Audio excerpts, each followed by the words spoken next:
Welcome back into another edition of Prime Sports World, and a very happy Tuesday from everybody here at Prime Sports World. TJ, got some background noise. Can you please mute your mic? I ain't got this shit to stay black. All right, whatever. Anyway, thank you very much for joining us. Please like, share, and subscribe to the podcast if you like what we're doing here at Prime Sports World. Matt James, I'm muting your mic. Thank you very much for joining us. Please like, share, and subscribe to the podcast. If you like what we're doing here at Prime Sports World. On today's episode of the show, we're going to be talking about Monday Night Football, a bit of a snooze fest if you like offensive football for Monday night. We're going to talk about the kind of shocking firing of Brian Daboll yesterday as well. And then we're going to open up that book, that chapter, to week number 11. Is this a new layout? Are you seeing this too? Like to your left is. Yeah. I'll talk to you about it later. Don't worry about it for right now. But yeah, thank you very much for joining us. Let's get into it, gentlemen. How are you? Happy Tuesday. Hello, everybody. But TJ. Hey. Oh yeah. I'm David Huffman. David Huffman, Christian Simpson for the Daily Blitz blog, Matt James, and Mr. TJ Hopkins. Welcome into the show. But yeah, let's get right into it. Let's not waste any time. Let's talk about Monday Night Football, and not exactly the barn burner of a game. Very competitive, but in the way that people didn't really expect. Packers lose 10-7 with all the joy in all the world from the people here in Chicago, seeing Packers kind of drop a goose egg on national television at home. But not a great day at the office for either of these offenses.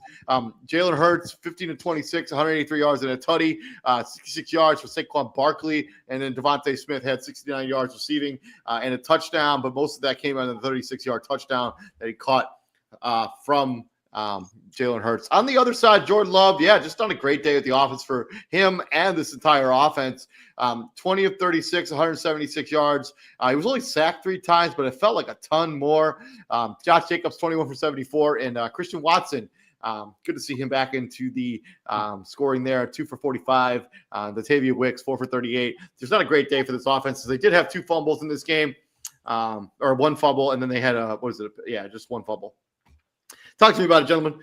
Second 2 weeks in a row where Green Bay kind of lays an egg, and especially going up against the Carolina Panthers. And then this one, this game at home, you should win this.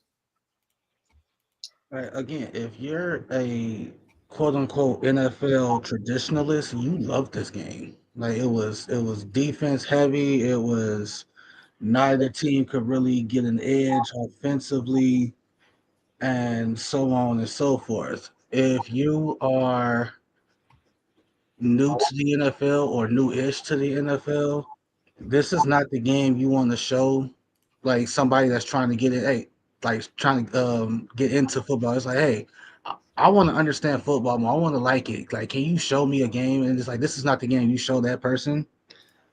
It was ugly. It was ugly football. And with the way the game is now, it's shocking when it's ugly football like this one, and the Sunday night game against the Chargers and the Steelers, like that was ugly football too.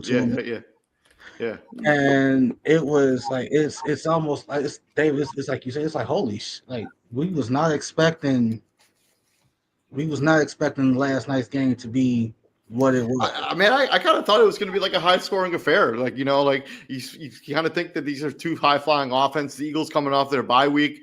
The Green Bay Packers, you have something to prove there after kind of laying an egg against the Carolina Panthers. You're at home. You want to make a statement, and you just don't really show up in this game. Yeah, it's tough. It's tough to the offense. For Philadelphia, you got to feel good about the way your defense played, but this offense, it just really never got going. You never really got clicking. Christian, you got some insight for us?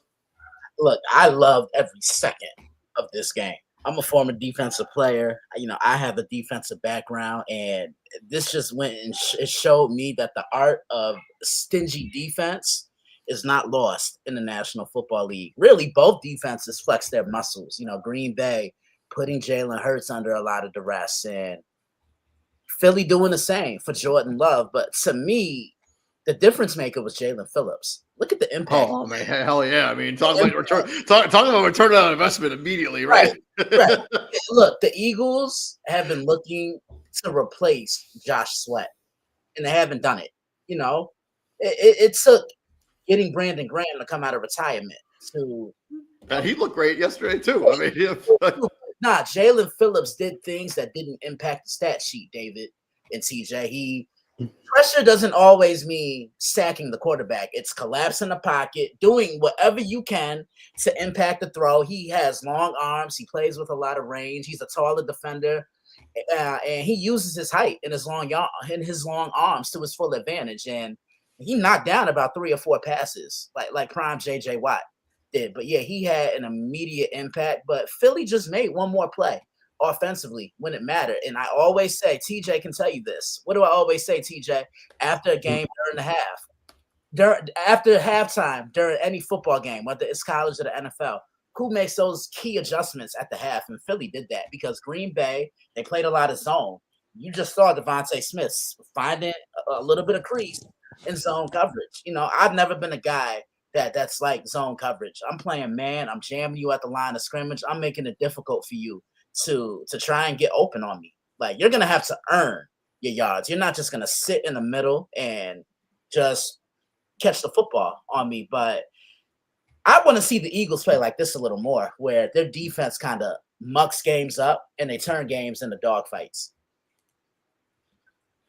Let's get mad at her. I mean, that's where they are right now. I mean, it's the second half of the season. They're gonna, muck things up. They're gonna play that kind of football.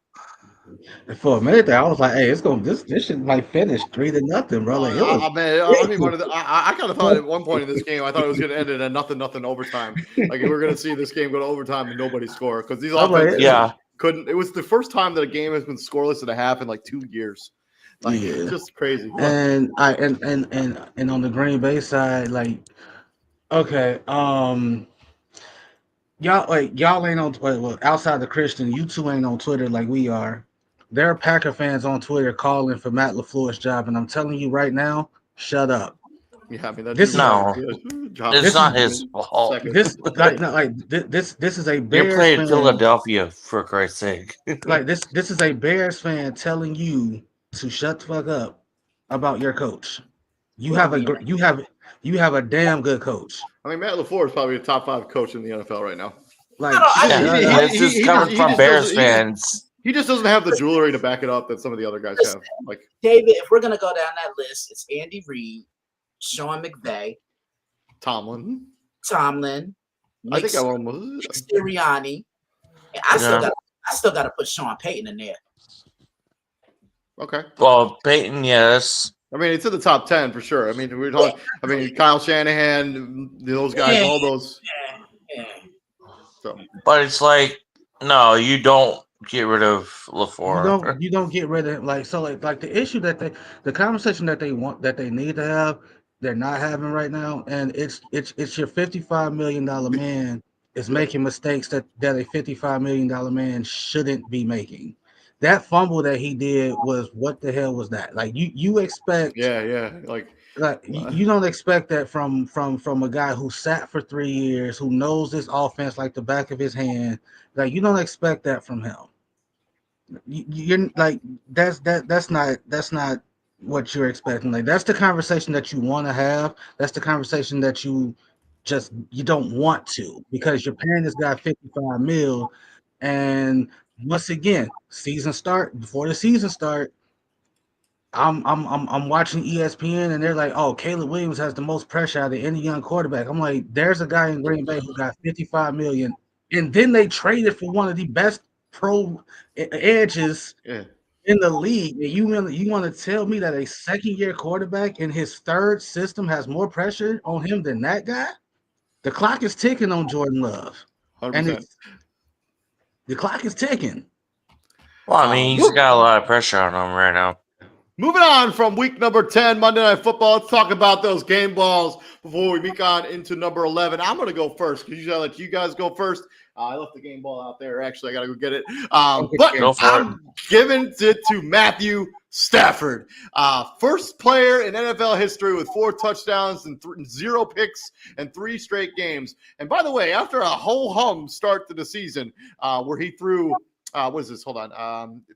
Was it 5 touchdown passes and 2 picks in the first 3 games. He's tossed 20 touchdowns and no picks in the 6 games since. Matthew Stafford is on a heater right now, and it might end up with him winning his first MVP. TJ, that's all he's missing. Like, hey, no disrespect to Drake. No disrespect to Drake May. No disrespect at all. The fact that they put him as the odds-on favorite to win MVP right now just literally tells me that they are not appreciating Matthew Stafford. Dan Orlovsky's he's never been really appreciated throughout. Like that's what I was trying to say. Like Dan Orlovsky gets on whichever show on ESPN he's on. He's on like 4 or 5 of them. It's a lot. And he's good on TV. He's great on TV. I will give him that.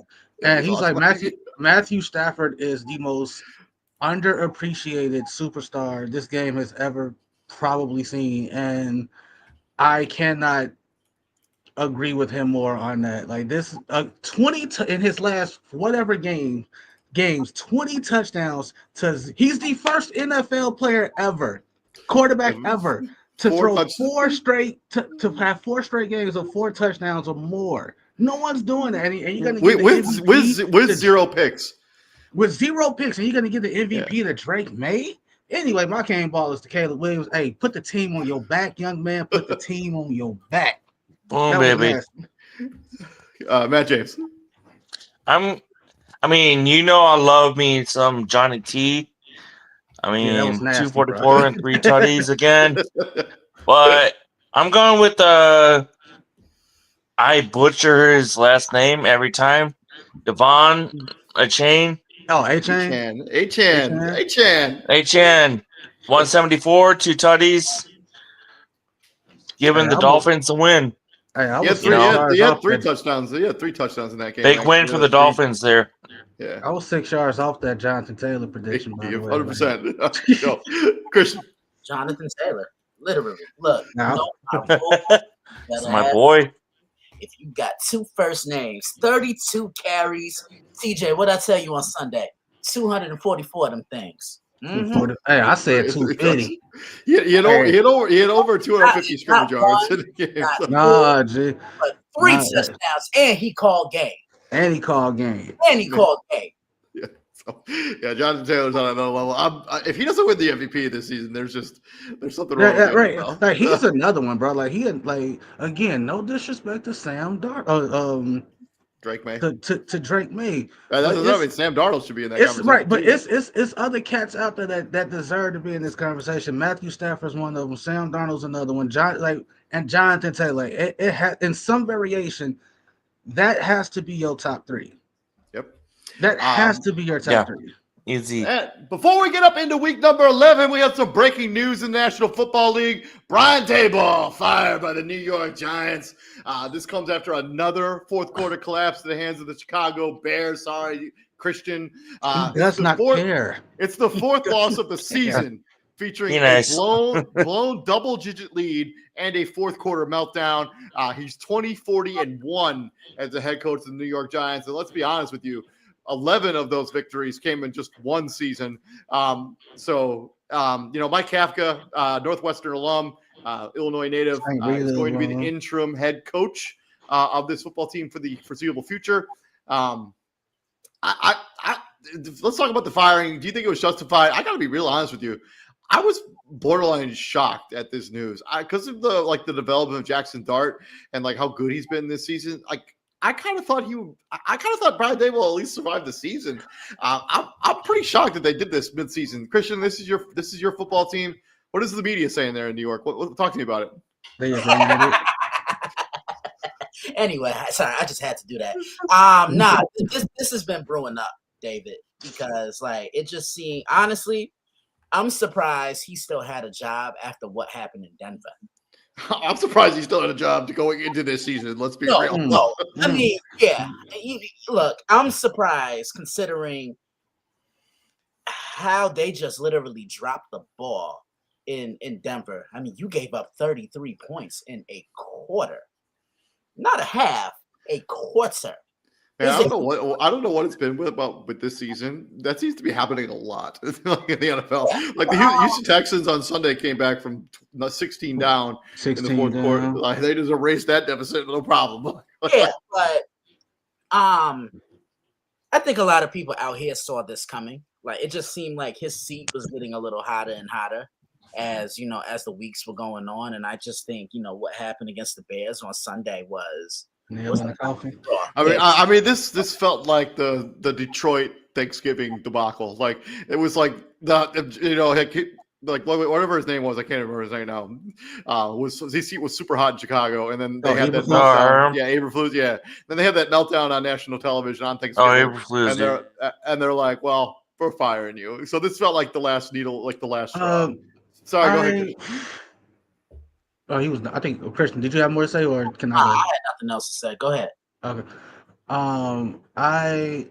I'm kind of on the fence about it. Like I get it, right? Like David, you ran off the numbers 20, 40, and whatever. 20, 40, and 1. He's also won 3 in his last 22 games. He's also won 3 games. Like he's 3-19 in his last 22 games. It's fucking terrible. But on the flip side of that, it's I don't have the requisite pieces around me to be better. Like I can as a head coach, we like I can only do so much. Like I can only scheme up. Like I don't have a Malik Neighbors out. Like this is a different team when Malik Neighbors is out there, and you finally it looks like you finally had somebody who could get Malik Neighbors the ball. And then what happens? Malik Neighbors tears his ACL. You got a dynamic running back coming out the backfield. What happens? He gets hurt. Thank you. He break his shit. Like it's damn. Now you leaving Jackson Dart basically out there by his dammy. And hey, he still got some hitters on that offense. Darius Slayton. I've always been a big Darius Slayton fan. Tyrone Tracy, Wendell Robinson, I think is Wendell, really nice. Wendell Robinson, he'll sneak up on you. He'll have some moments. The 2 tight ends they got, solid tight ends. They not household names, but they Daniel Bellinger, and then Theo Johnson is the guy who's kind of emerged with the rising of Jackson Dart. And then I'm missing one more. I just had it. It'll come back to me, but nonetheless. And they said it on the broadcast, bro. Like the talent is not lining up. Like the individual talent is great. For whatever fucking reason, that individual talent is not gelling into teams. Brian Burns has 11 sacks. The team has 21. He has 11. Where's Abdul Carter? Where's Kayvon Thibodeau? Where's Dexter Lawrence? Where Brian Burns is like, I could have stayed in Carolina for this shit. Like that ass. Like the individual talent is not gelling into team success. And unfortunately, Brian Daboll's head was in the guillotine and they took it off. Yeah. I mean, you can't blame him on Scatterboo and Neighbors getting injured either. Yeah, I mean that's out of his. These are major injuries. I mean, just the coaching decisions and all. I just think that this was time. Let's talk about this job as a whole. Christian, do you think this is a good job? Yeah, for one reason, Jackson Dart. New York. Not only that, TJ, but Jackson Dart. He brings flair. You know what I'm saying? And one guy that I think could work well with him is Joe Brady, the Bills' offensive coordinator. I remember what he did, and Matt knows what I'm attesting to. Remember what he did with LSU, Joe Burrow. Josh Allen won an MVP under him. Well, what makes you think he can't do something in East Rutherford? You know what I'm saying? You know what's funny? Like this is where I disagree with Dan Orlovsky. Christian, I don't know if you saw this, but he's on NFL Live talking about if Kevin Stefanski gets fired in Cleveland, he should go to New York. And we're like, everybody on social media is like, dude, are you watching what the hell he's doing in Cleveland right now? Like, no. I mean, I think Jackson Dart alone makes this a good job. I mean, there's talent there for sure, and you're going to get a healthy Malik Neighbors back. There's some interesting pieces on this defense. If you can find a way to shore up this offense, like if Andrew Thomas can ever stay healthy for an entire season, which seems like a pipe dream at this point, and if you can get anything out of Evan Neal, if he even plays for the Giants anymore, this is a pretty solid job. I mean. We'll see how many jobs end up being available when the season's over, but I would certainly take this job. How many we got right now? Two. We have this job, and then we have the Titans job, and I think this is a better job than the Titans job right now. All right, so I guess the Miami job, I was just about to say, like on average, was to open on average 6 or 7 per year. Right, on average, you got about like 6 or 7 jobs, and so. We're anticipating. You gotta imagine the Miami job will be open. We're anticipating Miami. I mean, Jackson Dart being at Ole Miss, making them what they are now. That's something. So you got New York. Like you got New York. No. No. Well, I mean, hell no. And it's nothing against. And it's I think. Once they coach, I mean, Ole Miss ain't I think that Raiders shit has been a long enough time where people have forgotten about. But I also think, it's been a long time. But you don't forget how something like how you were done. They did him dirty. Like hey, if I'm Lane Kiffin, I found my lane. I'm gonna stay in it. It's the same reason why Nick Saban never went back. You don't think Nick Saban could have went back to the NFL? 100%. Anyways, but like let's say Miami. Let's say the Pittsburgh Steelers season doesn't end how they kind of wanted to, and maybe they make a different change there. I'm going across the league. I mean, I just throwing an option out there. I mean, I don't really see that many openings this particular this cycle. Okay. I think we got all right. So New York, Tennessee. We're anticipating Miami. I think it's fair to say anticipate Cleveland. Yeah. Right. So that's Cincinnati, 4. maybe. That maybe I'm not entirely disagreeing with you there. So that's 5. And then if we're just trying to make the averages work, I mean, Pete Carroll could be a one and done in Las Vegas after how that's gone. I mean, that's 6. What's Jonathan Gannon potentially could be out in Arizona after that hasn't gone well over the last couple of seasons. That's 7. I think that's it. I mean, if you want to throw, I think that's it. Yeah, I'm Todd Bowles potentially in Atlanta. Hell not Todd Bowles. I'm sorry. Raheem Morris. Raheem Morris. Sorry, yes. I don't think he gets fired. I hope not. I mean, they haven't really done anything or going anywhere. But I think this is still. I'd rather have this job than all of the jobs I just mentioned because I think you have the best quarterback of that group. Of that group, yeah, 100%. Yeah. So that group, yeah. So we'll see. Let's switch into gears here. Let's talk about week number 11. Now that we kind of talked about the Brian Daboll, let's first start with Thursday night football. We got the New York Jets going on into New England, take on the Patriots. Both of these teams are coming off getting big wins. Obviously, the Jets beat the Cleveland Browns on Sunday, and the Patriots beat the Tampa Bay Buccaneers on Sunday as well. And if you have not seen the New England Patriots jerseys that they're going to wear for this game, go check them out. They are really cool. Like they are really cool. Like they're sharp as hell. Like they're nice. Like y'all know makes you wish the one of my rules. Y'all know one of my rules. Hey, you debut in a new uniform. You better not lose, right? But man, I kind of wish that Tom Brady had been rocking those links right there, man. Like, man, let's go. But I'm taking the Patriots. I don't think this is going to be remotely close. The Patriots, I think, are just a better team than the Jets. The Jets have had a little resurgence here in the last couple of weeks. Getting 2 wins in a row after the coming out of that bye week. But give me the Patriots. TJ. Mm-hmm. No, so again, big JF1 fan, rooting for him wherever he goes. Everybody's like, if you take away that screen pass TD, he finishes the game with 12 passing yards. Does not fucking matter. He won. It says more about the Cleveland Browns that you couldn't beat the dude who you couldn't beat the team with 54 passing yards. That says more about that team than it does about this team.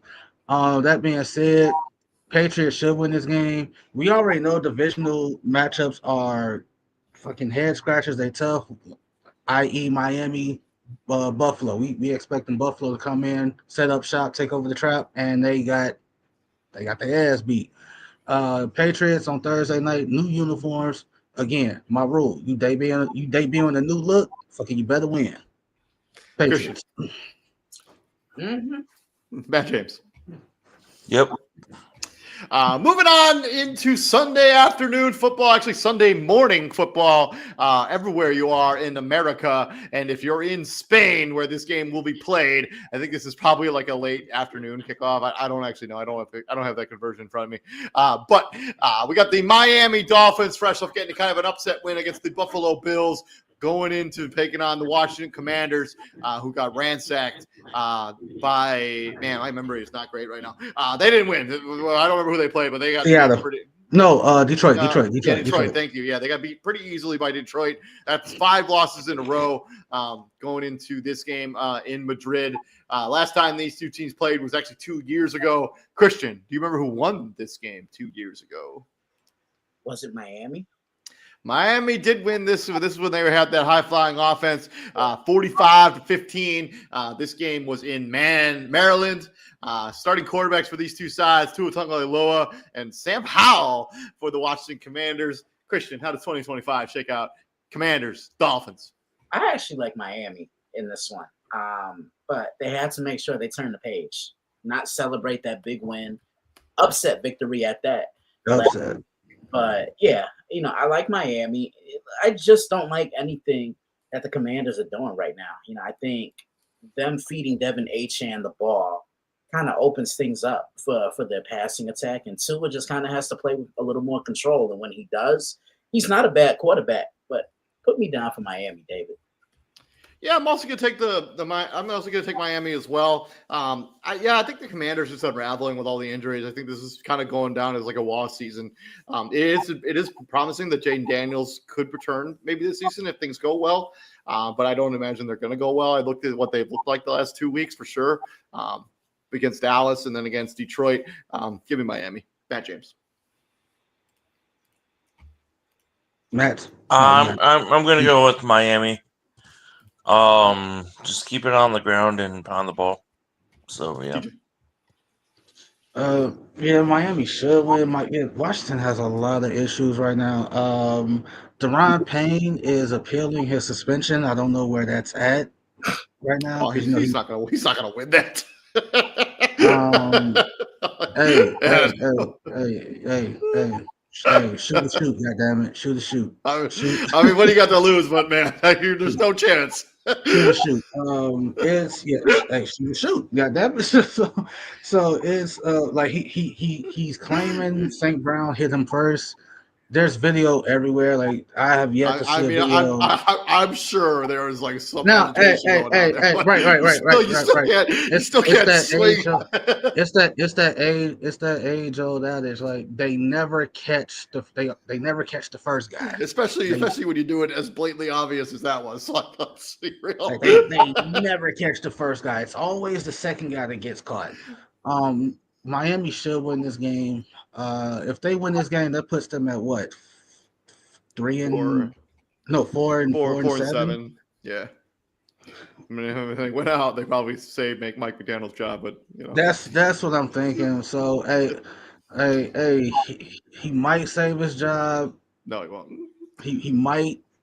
It's gonna take a mega Christmas. They still got another game with Buffalo. They got another game with the Patriots. They're gonna finish at like 7-10, and he will get fired. At best. Hey, I think if he goes 7-10, he legit might save his job. No, I'm so serious. If they somehow finish 7-10, he gonna save his job. I don't think so. Moving on from there, let's swing into the NFC South and back across the pond here to America. You got the Carolina Panthers and the Atlanta Falcons. Both of these coming off really not great losses. The Falcons, it felt like a game that you had in the bag. As Matt talked about in the group chat, we saw kind of good Atlanta there in Berlin. And then they choke away that game. They let Jonathan Taylor house call him for the walk-off victory. And for Carolina, I mean, you're coming off of momentum. You beat the Green Bay Packers in Lambeau, and then you basically don't show up against the New Orleans Saints.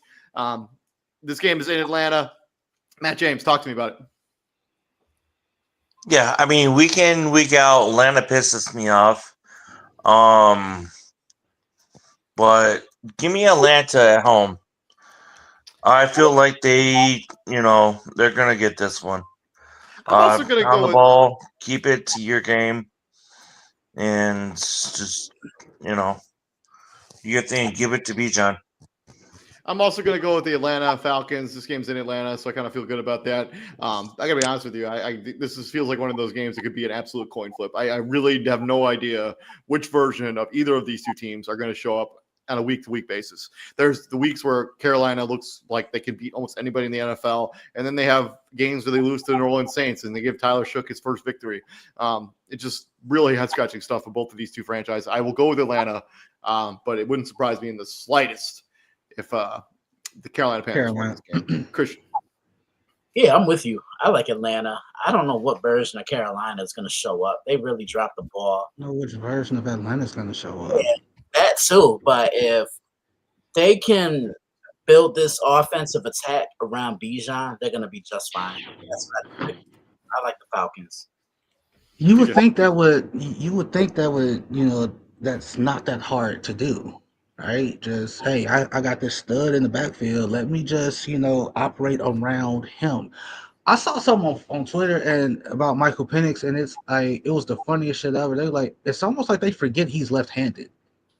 Like the way they call plays, because like he'll do the action and like he'll have to like flip back around to his left hand because he's left-handed, and it's like, oh, that play will work a lot better if it was just flipped, like just flip it, like just, and again, their saving grace is Chuba Hubbard.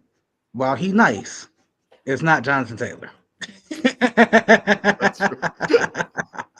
like Chuba Hubbard, nice. I mean, Rico Dowell is probably going to be the leading back because that's kind of how it's Rico been. Dowell is nice, but he's not Jonathan Taylor.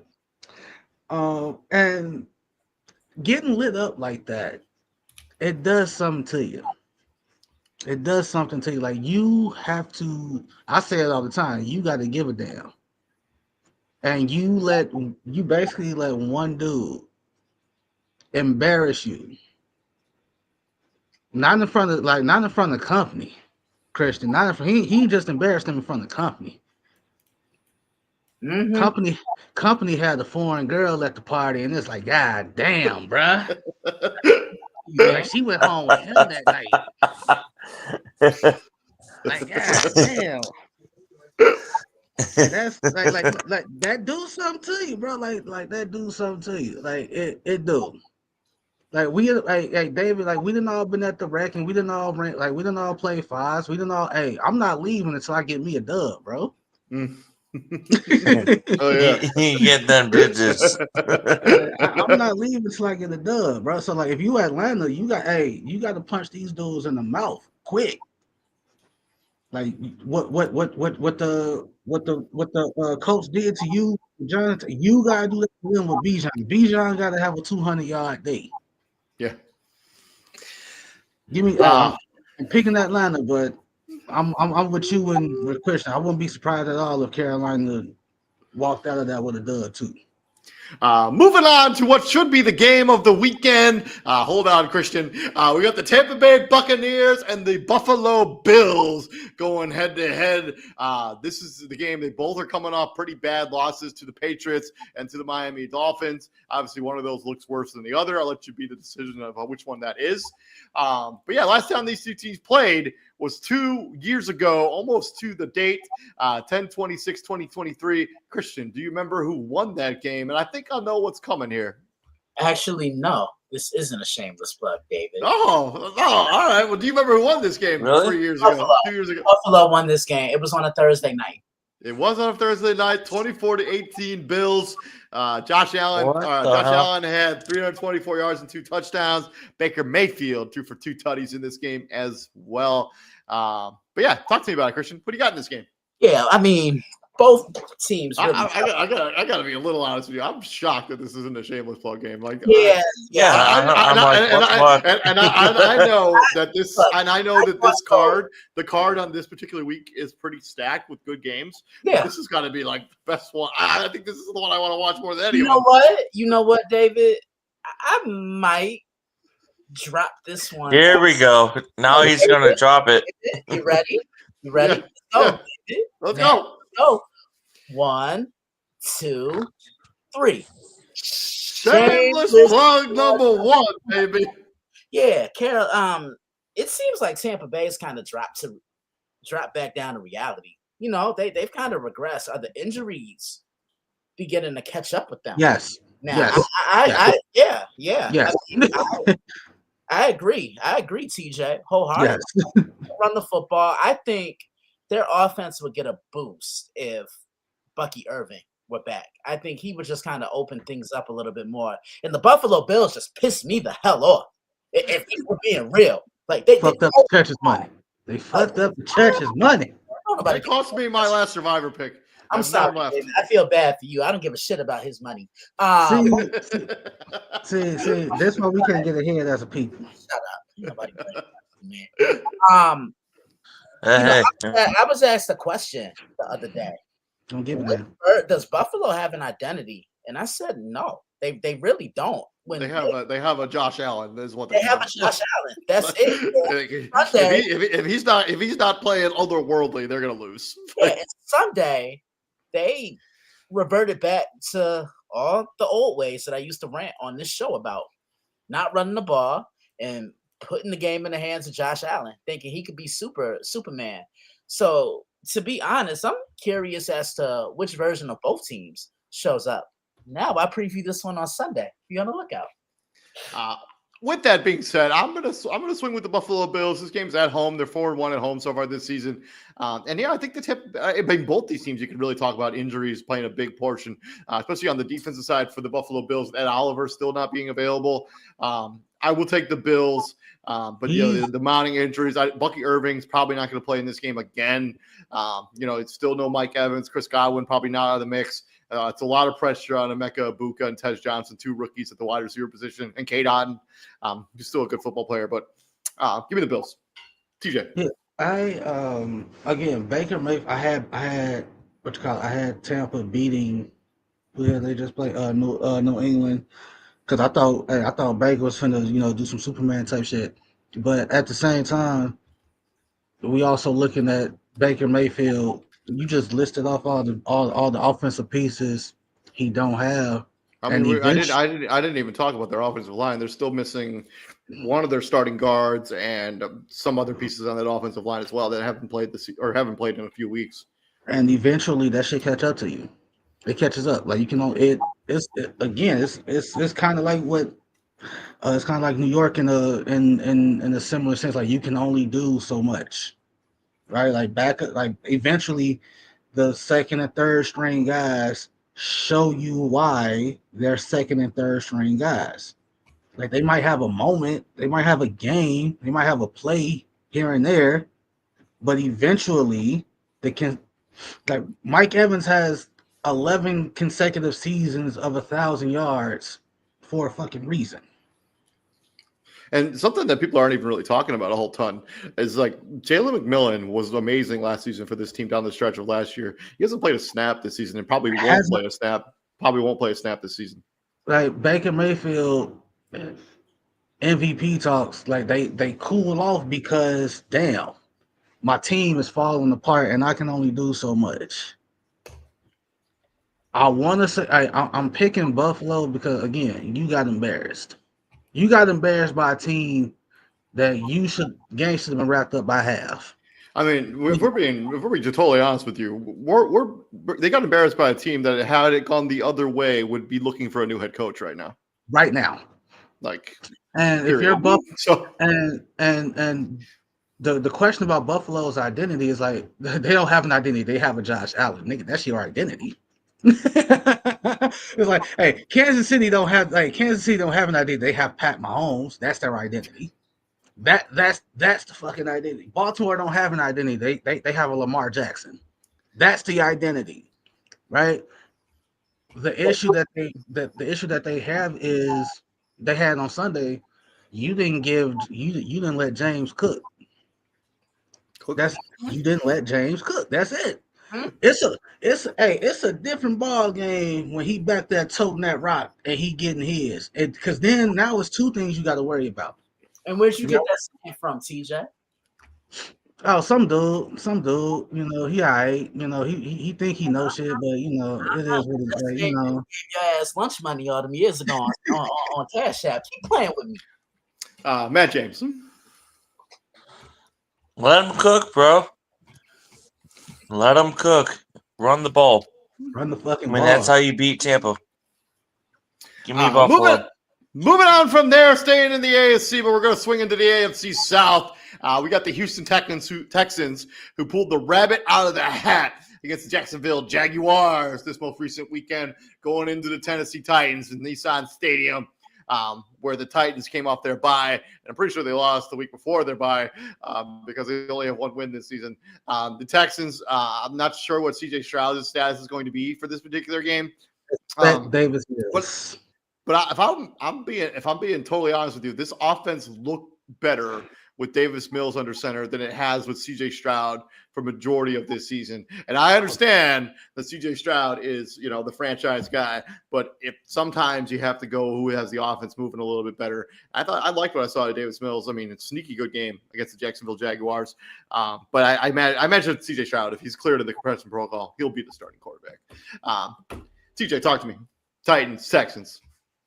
I can't say that offense looks better under Davis Mills, because if that was the case, they wouldn't have got C.J. Stroud, bro. They just stuck with Davis Mills.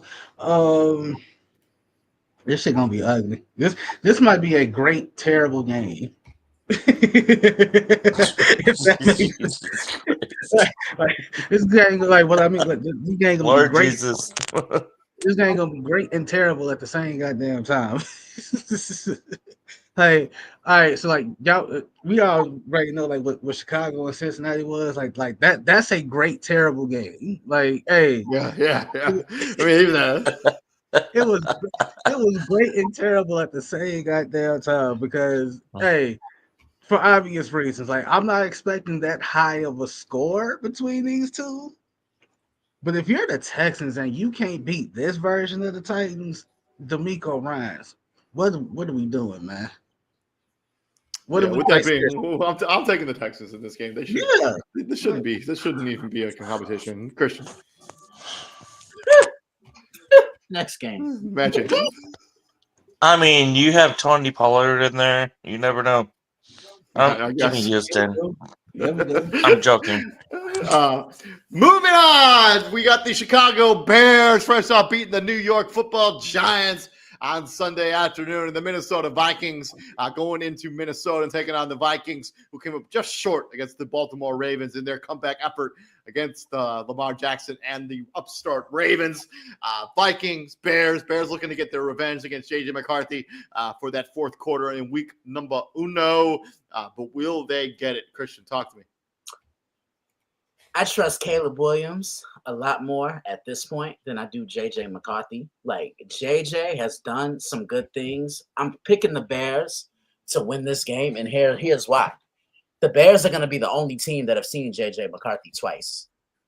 So now they know how to game plan for him. Keep him in the pocket. Don't let him extend plays. Don't let him make throws on the run. Yeah, that guy that wears number 18, he's going to get his, but you got to worry about stopping everyone else. I like the confidence that the Bears are playing with, because around this time, and I'm not trying to open up old wounds, but around this time last year, it was getting ugly for the Bears. Now I just see a football team that wants to play for the head coach. I think they mentally clocked out on Matt Eberflus around this time last season.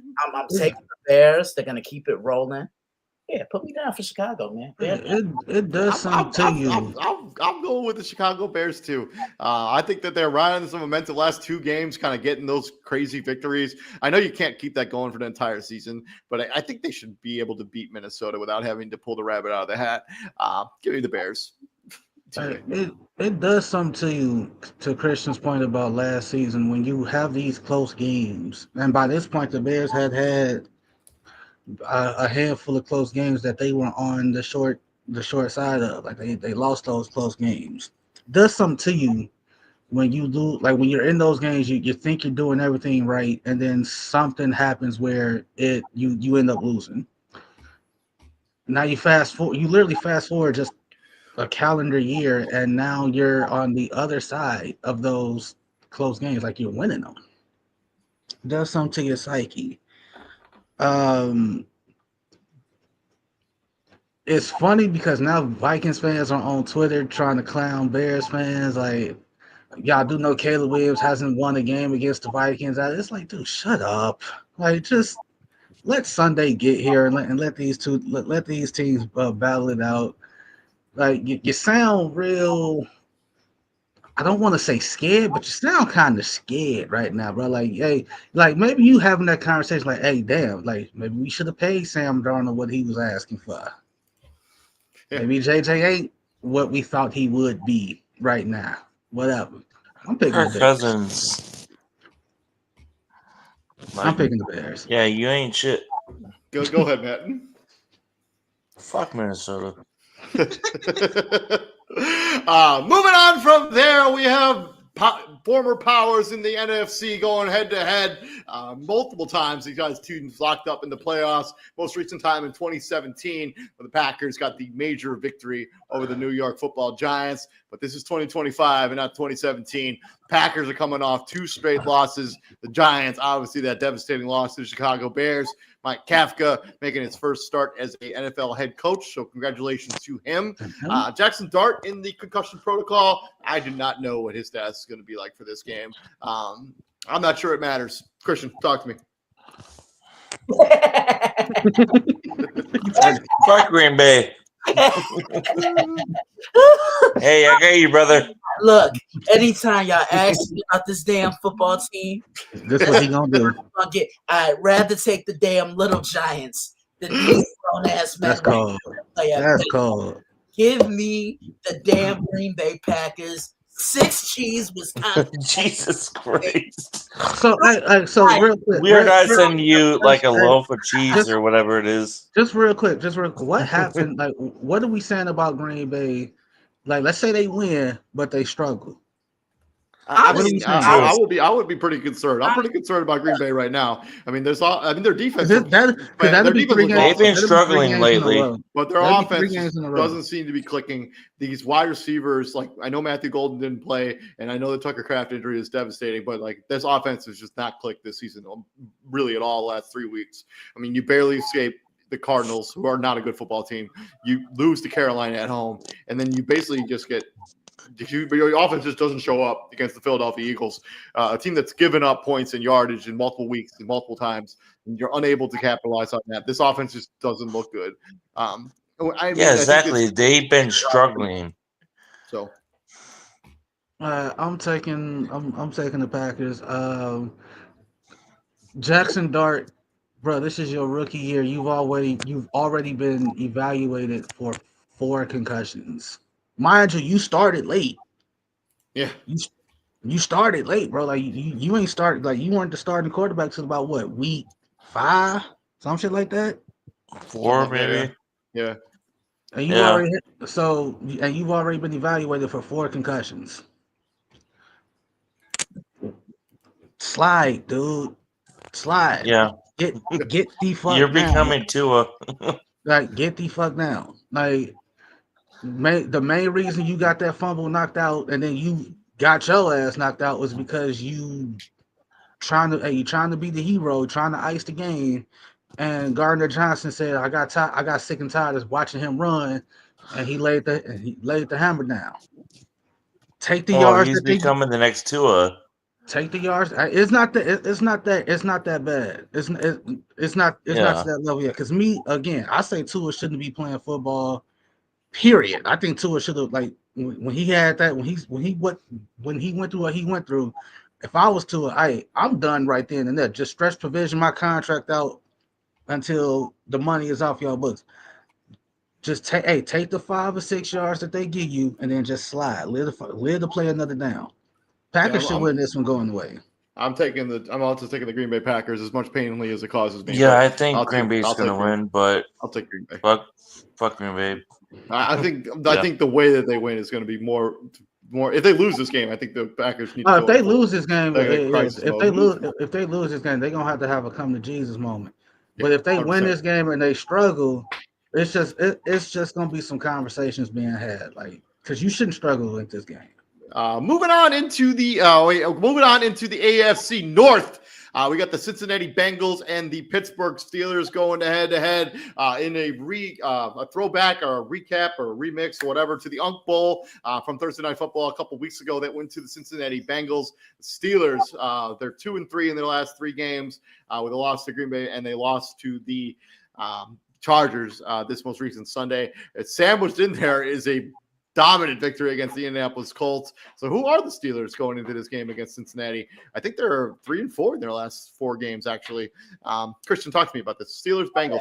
Yeah, I mean, I think you said it best. Who are the Steelers? Because that was a piss-poor effort that I saw on Sunday night against the Chargers. Couldn't get the running game going, but then again, they haven't really been able to run the ball consistently like that. Outside of DK Metcalf, this offense just doesn't scare me. No. Defensively, they're kind of soft. Outside of what they did against Indianapolis, name 3 things, David, that the Steelers have done defensively that just make you say, wow, they're still a force to be reckoned with. Teams are throwing the ball on them left and right. Outside of TJ Watt, other guys aren't getting home to the quarterback. And, Jalen Ramsey, I'd say Gordon Ramsay over Jalen Ramsey.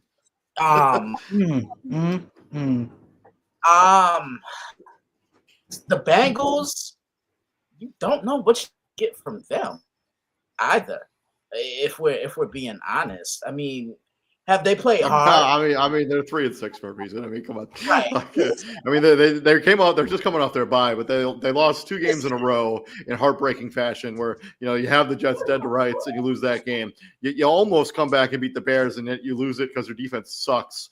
I mean, Chase Brown, if you watch the interview that he did after the Bear game, if that wasn't AI, because it could have been, because you never know. No, that was real. That was real. Okay.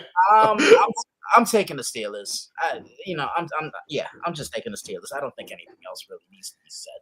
I'm also going to take the Pittsburgh Steelers, but I just want to address another thing. That Aaron Rodgers, I know this has been a problem for a majority of his career, at least over the last couple of seasons. His body language sometimes and his facial just face in general, he looks miserable playing football. Aaron Rodgers, he just looks I know Jay Cutler used to get clowned all the time because he looked miserable all the time, but Aaron Rodgers over the last 3 or 4 seasons, he just looks miserable playing football right now. I can't even describe it. It's true.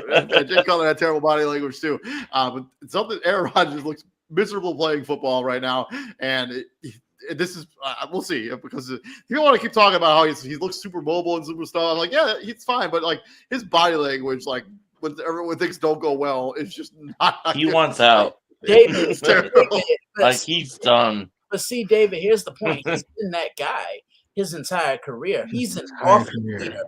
He is not a good. You can pay a guy for his athletic ability and his athletic prowess all you want, but you can't pay someone to lead. This is why I don't put him in that bracket with Brady and Peyton, because there's been times when I've seen Aaron Rodgers turn the ball over and he just looks as nonchalant and just seems like he doesn't care. You look at Tom Brady. Tom Brady was throwing Gatorade bottles and tablets and yeah. With that being said, I'm going to take the Steelers. I just think they're still a better football team than Cincinnati. Matt James. Yeah, give me Pittsburgh. I mean, I'm a run first and defensive kind of guy. They're playing at home. Give me Pittsburgh. TJ. This is Pittsburgh's chance to get some get back. They blew a game to Cincinnati that they probably shouldn't have. I mean, that game if you're Pittsburgh, man, you got to be feeling the Ravens at the back of your at your ankles, man. The Ravens are like, and I don't think the Pittsburgh Steelers and the Ravens have played yet this year. No, they haven't. Yeah, so like you can't afford to lose this game. Like if you lose this game, you might as well your season will be over. Like you will not make the playoffs. You will not go to the playoffs. You'll not win the division. And Mike Tomlin's streak of winning seasons could be in jeopardy. Like if you lose this game, you might be screwed. Yeah, Baltimore is right there. So you lose this game and Baltimore wins. That's ugly. Makes things interesting. And I mean, I don't have my crystal ball in front of me, but I mean those Ravens Steelers games, they got to be coming up soon, and we only have 6 or 7 weeks of the season left. 7 weeks, yeah. So it's like that game against the Chargers. Aaron Rodgers looked every bit of 41. Yeah, it was like he did. And to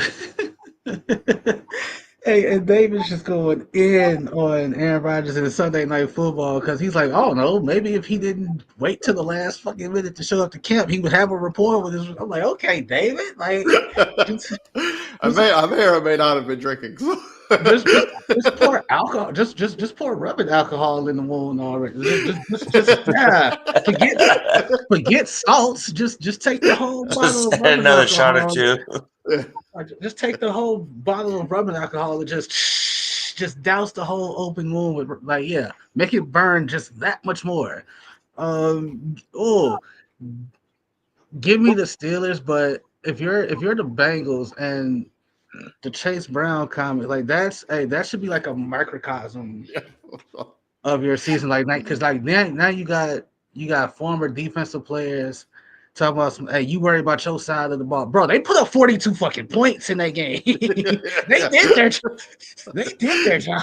He scored 40 points and you're supposed to win. Moving on from there, let's talk about the Chargers, Jaguars, a rematch of a playoff game 2 years ago where the Chargers got a big in this game and they let the Jacksonville Jaguars claw their way back into the game in the second half en route to a 31-30. And that is a big reason why Justin Herbert still doesn't have a playoff victory. He kind of has that hanging over the head of his resume so far. It's been a really stout resume to start his career. Chargers obviously coming off the victory against the Pittsburgh Steelers on Sunday Night Football. Jaguars got to be a devastating loss against the Houston Texans, games that you should have won, up 16-0 going into the fourth quarter, and then you end up losing that game in the final frame. Just a tough break for the Jacksonville Jaguars as they beat the Chiefs like that feels like an eternity ago when they beat the Kansas City Chiefs. Christian, talk to me about it. Yeah, they haven't been the same team. Yeah, I mean, at that time, they were 4-1, I think, after 5 games. It just seems like they've regressed. Didn't look all that great against Seattle. And what you just mentioned, dropping the ball against Houston when you were up. And my thing is this. When you're up by double digits, what's the one thing you do as a football team? You run the ball. And that's kind of been Liam Cohen's identity this year. He completely got away from that, which is why they lost the game in the way that they did. What I saw from the Chargers on Sunday was their best all-around game. I mean, flying to the ball defensively, taking care of things offensively. Mm-hmm. They're back on the East Coast. I know they're 2-1 on the East Coast, if I'm not mistaken, because they beat Tennessee and they beat Miami. And they lost to the Giants. They lost to the Giants. I think they win this one, but they're going to have to earn it. They leave Jacksonville with a victory by a field goal. I like LA. TJ, talk to me. Yeah, I'm going with the Chargers. It sucks losing. I mean, like he was already out, Travis Hunter, but to know that he's not coming back at all now until next season. LCL injury. Yeah, going to require surgery. Will not return this season. That sucks. That's brutal. Yeah, just give me the Chargers. I'm going to take the upset. I think the lightning strikes twice. I think the Jacksonville Jaguars, they beat the Kansas City Chiefs. They get teams in the AFC West. I think they're going to beat the Chargers at home. They kind of have to win this game if they want to keep any playoff hopes alive whatsoever. And the Houston Texans are not out of this, so they can't afford to lose this game after they lost a very winnable game against the Texans. And they just kind of been very meh so far this season. I know they got off to the hot start. I mean, but they have, 1-4 since that 4-1 start. Just not great. Give me the Jaguars. Matt James. Yeah, give me the Jaguars at home. Okay. Moving on from there, we have a stout matchup in the late afternoon window, and this is probably going to be Tom Brady's game as the Seattle Seahawks, who have been cooking over the last couple weeks, going into SoFi Stadium. Beautiful SoFi Stadium, and going up against another team that has been equally as cooking as they have been, the Los Angeles Rams. Seahawks, Rams. Christian, I think I know what's coming. David. Let's go, baby. Let's go. On my count. 1, 2, 3. Shameless plug number 2, baby. Yeah. I like what I'm seeing from both these teams. I mean, I know the verdict was still out on Sam Darnold. Okay. He did it last year. And like TJ always says, let's see him do it again. And he's done it. I think the jury is still out on him because of can he do it when it matters, which is playoff time, down the stretch in December, 2-3 weeks left in the season. But we're not going to deny the fact this is a man that led a team to 14 wins and they playoffs on the road. Let that sink in. But this is the best Seattle team that I've seen since the Legion of Boom days. They're playing with swagger. They're playing with confidence. And, I like the weapons that they have. Rashid Shaheed, Jackson Smith and Jigba, Cooper Kupp, who's returning to play his former team. And then the Rams, I never had a problem, David, and I remember telling you this. I never had a problem with trying to replace Cooper Kupp on this offense. It was a balance issue, but they seem to have fixed that. I mean, this team is complete on both sides of the ball. They're running the ball. They have a good offensive line. And Matthew Stafford he's in his Drew Brees era right now. And what I mean by that is if you're open, you're getting the ball. And he spreads the ball around to the open receiver, which throws defenses off. I cannot wait to preview this one. That drops tomorrow. Be on the lookout. So the Seattle Seahawks and the Los Angeles Rams currently sit. By the way, this is the first matchup with these two teams this season. So they will have another matchup down the road in Seattle. But Seattle and the Los Angeles Rams are both in the top 5 when it comes to points per game and points allowed. They're the only two teams that are in that kind of category. Man, the Los Angeles Rams, I mean, they've been basically just on just crazy. Like ever since they lost that game to the Niners that they shouldn't have lost, they've been on a heater since then. And you could see, Jackson Smith and Jigba, what they looked like on offense for the Seattle Seahawks. Adding Rashid Shaheed. We really didn't see. I don't know if he even played in that game against the. In that game that they didn't really need him against the Arizona Cardinals. This is going to be the true test because up until this point, I mean, Seattle, their wins over the last couple of weeks, against the Commanders who've fallen apart. Obviously they beat the Arizona Cardinals in the week. They don't have that doesn't necessarily have that statement victory yet so far this season.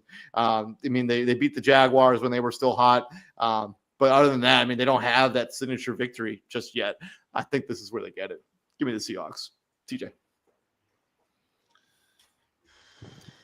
Oh, so to your first point, I think Kim Burkhardt and Tom Brady are actually doing the Bears-Vikings game. They're not doing what? This might be Greg Olsen. Let me go, man. I think Greg Olsen's a better. I think Greg Olsen's better in the booth than Tom Brady. He's also been at. I don't know if that's a hot take or whatever, but he's also been at it. Greg Olsen's great on TV. This one actually might be a Tony Romo special. No, this game's on Fox. Is it? Yeah. Yeah, TJ, you're right. I'm looking it up. Brady is calling that Bears. Tony Romo is probably doing Buccaneers Bills. If I was a betting. No, JJ Watt and Iron Eagle are doing the Bills. That comes on CBS. And I'm not sure what. I guess maybe Tony Romo's doing Chargers Jags. Maybe then. No, he's actually doing. Here, I'm looking it up right now. He's doing the Chiefs in Denver. Ah, okay. Oh yeah, you know what? Yeah, that's right. I forgot that's not on Sunday night. Yeah, okay. Never mind. Okay. Anyways, give me the this two heavyweights right here. This dead ass could determine the division. Hey, this is Lions Vikings last year. a year. Yeah, this is what that is. Like maybe what literally by a game. Seattle's 8-2. LA is what 7-2. They're both teams. Both these teams are 7-2. So yeah, both teams are 7-2. So yeah, this could come. This could determine the division later in the season. The way he playing right now, I can't pick against Matt Stafford right now. Hey, he win this game. Hey, he win this one. He has to leapfrog Drake May for MVP. He has to. Totally agree. Like he has to. So give me the Rams. Matt James. Yeah, I agree with TJ. Give me the Rams at home with Matthew Stafford. Moving on from here, we got to swing into the NFC West. Two teams trying to bounce back after getting beat down by other NFC West opponents, playing a different NFC West opponent. We got the San Francisco 49ers going into Arizona. They had losses to the Rams and the Seahawks, respectively. Cardinals still going to be going with Jacoby Brissett. Kyler Murray's on the IR. I have no idea what the situation is going to be with Brock Purdy. I imagine it will continue to be Mac Jones until something changes. Christian McCaffrey, leading receiver for the San Francisco 49ers and the leading rusher for that team as well. TJ, talk to me. Niners, Cardinals. Next game. Yeah, I'm also taking the 49ers.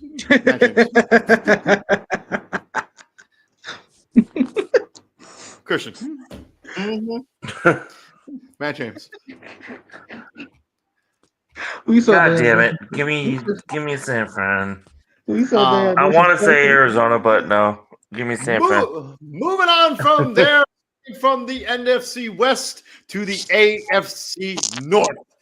We have the Baltimore Ravens, who have won 3 games in a row in very convincing fashion, going into Cleveland and taking on the Cleveland Browns, who are in a bit of a tailspin, have been for the majority of the season since they beat Green Bay, which feels like an eternity ago.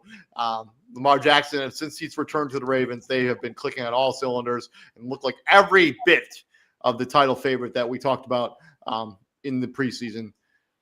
Is there any chance Cleveland wins this game? Yep. No. The only way. Not on that, but yeah. Baltimore. The only way Cleveland wins this game is if they send edible arrangements of Viagra and Rogaine to Lamar Jackson and Derrick Henry. Next game.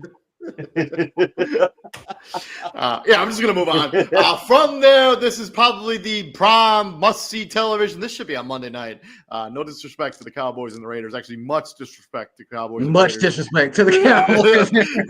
This game should be on prime time. And I know TJ likes to tell me about it's on the late window, whatever. It's the main broadcast group. But it's the Kansas City Chiefs, who were sitting after that bye after losing to the Buffalo Bills, going into Mile High and taking the surging Denver Broncos. To me, it's prime time because that's a standalone game. To me, that's prime time means nighttime. I taught not you necessarily. Anyways, but Denver, they have the last 3 or 4 weeks for Denver Broncos. Yes, they've won, but they have won by just absolute miracle shots in all of those games that they have won, including that game against the Raiders with bad offense. Bo Nix really not getting in. The offense just looks stagnant, but this defense is stout. On the Chiefs side, ever since the Rashid Rice came back, this offense is really starting to click on all cylinders, and they always seem to have Denver's number. Talk to me about it, Christian, and I think I know what's coming. Come on, David. Let's do it. Let's go. Let's go. Oh, boy. Let's go, Matt. 1, 2, 3. Shameless plug number 3, baby. Yeah, this is a really. I know with your chest out. This is a really intriguing matchup because the one thing Kansas City has working in their favor is coming off the bye week, and Andy Reid is magic coming off coming off the bye. I don't think he's ever lost a game coming off the bye week. But yeah, the Chiefs, they just didn't show up the other day. And I think more teams are getting the memo now. When you have them down, keep them down. Right? Build up a lead. Don't leave the door uncracked. Because if you do, they're going to find a way back into the game. Denver, which version of their offense shows up? Because they're 8-2 primarily because of that defense. Call it what you want. Like, that defense has really bailed them out throughout the year. I preview this one on Friday. Be on the lookout. All right, so I don't know how many years Andy Reid has been the head coach in the NFL. It's been a long one, a long time, a long NFL career. As Christian's point from earlier, he's lost 4 times in his entire career coming off a bye week. 4. So if there ever was a testament about or I guess he's 22-4. So keep in mind, he's been a head coach, not a coach. He's been a head coach since I was 5 years old. 99. How old? 4 losses. And how old are you now? 8. 31. Asshole. With that being said, I know Denver continues to win games. They find ways to win games, but I think this is where the magic kind of runs out. I mean, this offense just hasn't been good. I mean, they're not getting these wide receivers really involved as much as you'd like. The running game is kind of pretty stagnant there for the Denver Broncos. I'll take Kansas City. I just think that the Chiefs are kind of clicking right now, and coming off that bye, I'm not betting against Andy Reid. TJ.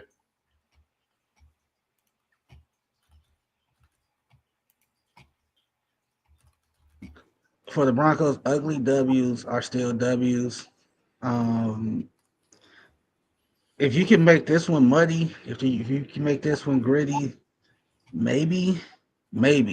But I don't think this is a team that you want to make it ugly against because, hell, this is a team that literally went 15-2 last season playing ugly games. Gritty, ugly football, yeah.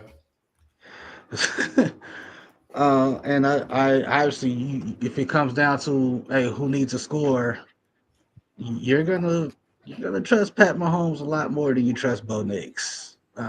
Give me the Chiefs. Matt James. Yeah, I agree with all y'all. I mean, you don't go against Andy Reid, in these type of situations. Give me Kansas City. And not to mention, he seemed to have had Denver's number. Like, it's just been the way it's gone. Moving on from there, we're swinging into actual prime time Sunday night football. We got the Philadelphia Eagles come off fresh off that beat or just winning against the Green Bay Packers, going into Detroit. Actually, I don't remember where this game is at. It might be at the Link. It is at the Link, welcoming in the Detroit Lions, who fresh off beating the Washington Commanders, getting a little bit of revenge for that playoff loss last season. Lions, Eagles, last time these two teams played was actually 3 years ago, and I think this was opening night 3 years ago, opening weekend at least. Christian, do you remember who won this game 3 years ago? Philly. Philadelphia did get the victory, and it was opening night at Ford Field, September 11th, 2022. The Eagles won this game 38-35. But what happens here in 2025? Christian, I think I know what's coming. It's the final one, isn't it? David, let's wrap this thing up, man. Let's go, baby. So, yeah. On my count, 1, 2, 3. Shameless plug number 4, baby. Nah. We got David died. David died. On my count, ready? Yeah. 1, 2, 3. Shameless plug number 4, baby. 4. Yeah, I'm really looking forward to this one. Eagles, they have similarities. They both have great offensive lines. They both want to run the football. One of the last times I saw the Lions play was when they just absolutely dominated Tampa Bay. And I mean, to me, that was their best performance of the season. Philly, they've been winning ugly, like what TJ just said about Kansas City. Surprised I even listened to him. But this is gonna be a fun one. I think this is gonna tell us more about like who is legit in the NFC. I preview this one on Thursday. Be on the lookout. TJ, talk to me about it.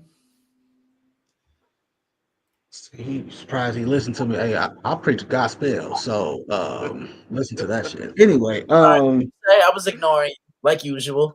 Hey, y'all ready for this? Y'all ready for this?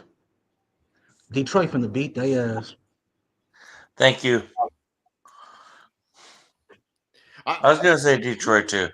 Detroit finna beat. I'm taking Detroit too. Detroit is cooking right now. I mean, their offense not is to killing. take your Like, fires their defense is there, CJ, or TJ, but yeah, Detroit. I don't like there. Everything that we used to laud the Eagles for. That's Philly. I mean, the Lions are doing that right. They're cohesive. It's real one band, one sound up there in Detroit. I guess people are trying to like quote unquote muddy the waters because they said like it's now public information that game against Washington, that was Dan Campbell calling the plays versus Johnny Moulton or whatever. Yeah, Morton. Morton. Yeah. So like now people are trying to like quote unquote ruffle some feathers on that, and if you're Dan Campbell, hey, fuck what they say. Hey, you just whoop some ass. And again, there's no better like outside of maybe like Matthew Stafford, like Jared Goff is doing the same thing. Hey, if you open, you getting that ball. And with the secondary issues that the Eagles have, Jair Alexander literally got traded there, and he's all like, I'm contemplating retiring. Like my mental, and shout out to them for doing that because, hey, I'd rather you step away and get yourself right than be out there and not and not be invested in what you're doing. That's how you get hurt. Like if your mental like that, especially in a game like this, that's how you get hurt.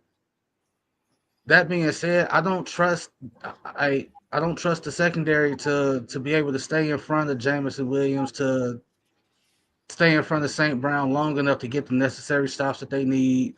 I expect Jahmyr Gibbs to have some kind of a day.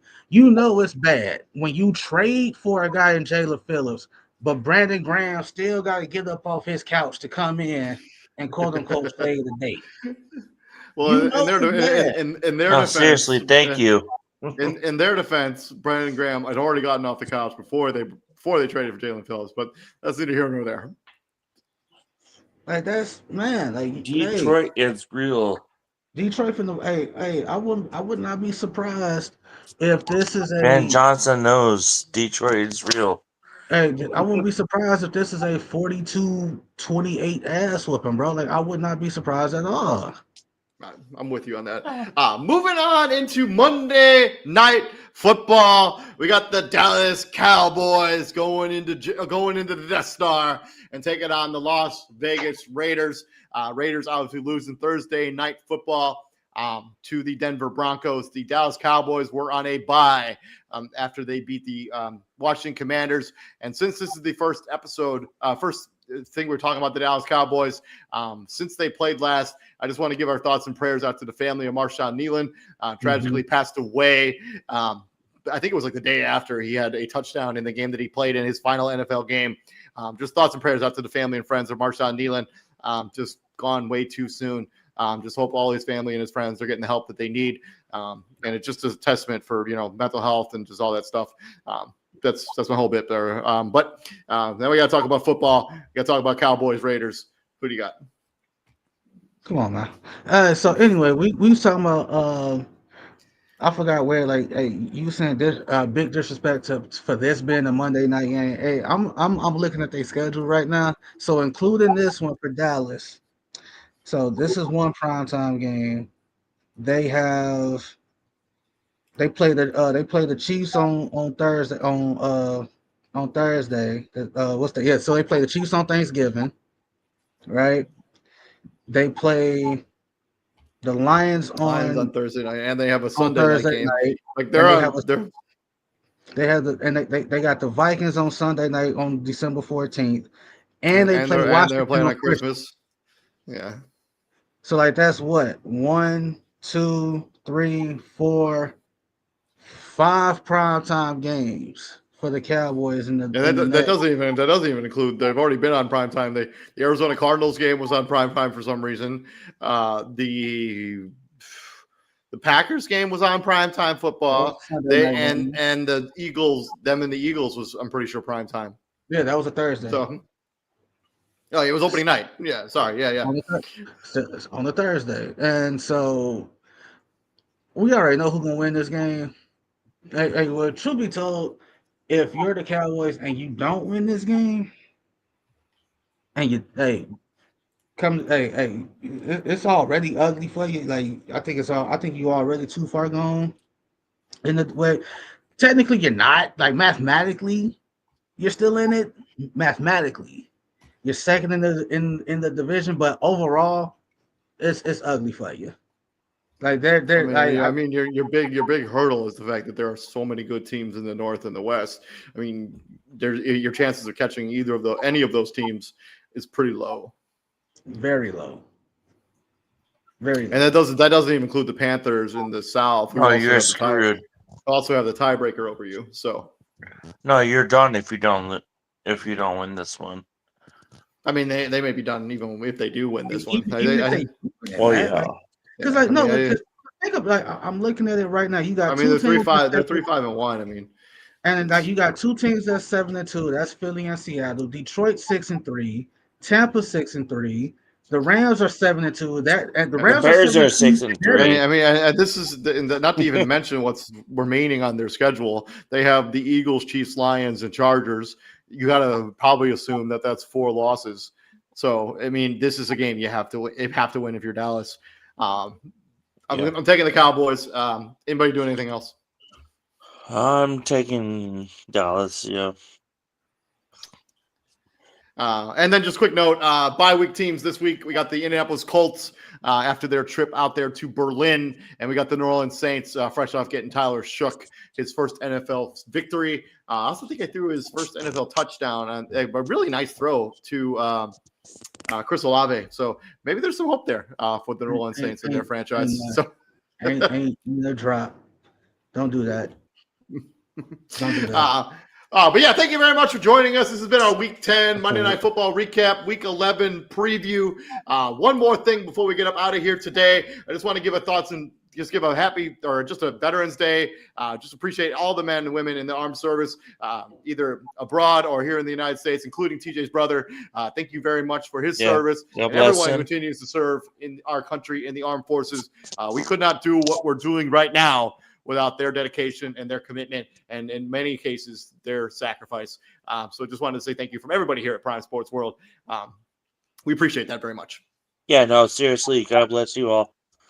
I mean, to everybody in the armed forces and everybody who served. And there, we are Prime Sports World. Please like, share, and subscribe to our podcast if you like what we're doing here at Prime Sports World. And quick shout out, at one point at the beginning of this broadcast, we had almost 20 people simultaneously watching us on YouTube. We just appreciate you guys checking us out, watching us on YouTube. We very much just continue checking us out. We drop content almost every other day. Including tomorrow, Fantasy Football Weekly will go live as we try to help you set your lineups up for week number 11. But yeah, we appreciate the support here at Prime Sports World. I'm David On Point Huffman, right there with my co-hosts, Mr. TJ Hopkins and Mr. Matthew James, and from the Daily Blitz.blog, the talented Christian Simpson. And gentlemen, what do we do here at the Prime? My friends. Yeah, talented, man. Christian Simpson's talented. Don't be a hater. Christian, you can deal with him. Christian, God bless you, brother. Hey, after this weekend, God bless you. We'll be back here tomorrow breaking down fantasy stuff. Y'all have a good weekend. Stay safe. I know. Hey, God bless you.